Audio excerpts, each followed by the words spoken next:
সকাল সকাল এই কাজটা শুরু করলাম, আর এই কাজটা সাধারণ কোনো মানুষের বাড়িতে প্রয়োজন পড়ে না, তবুও ভিডিওটা পোস্ট করছি কারণ অনেক মিস্ত্রিরা এরকম ভিডিও ইউটিউবে খুঁজতে থাকে, তাদের জন্য ভিডিওটা পোস্ট করছি। আর কাজটা করছি কৃষ্ণনগর উমেন্স কলেজের সামনে, বিপরীতে যে আই হসপিটাল আছে, দর্শন নেত্রালয়, সেই বিল্ডিংটারই পিছনে এই হসপিটালেরই কাজ।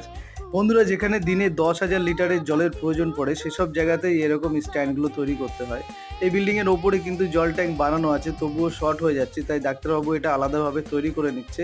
এটা 4,000 লিটারের জলের ট্যাঙ্কের স্ট্যান্ড, আর এটা তৈরি হচ্ছে 4/2 সি চ্যানেল দিয়ে, আর ওপরে 1.5 কোয়ার্টার পাতি দিয়ে 3 ইঞ্চি ভাগে কিন্তু পাতিগুলো বসানো আছে।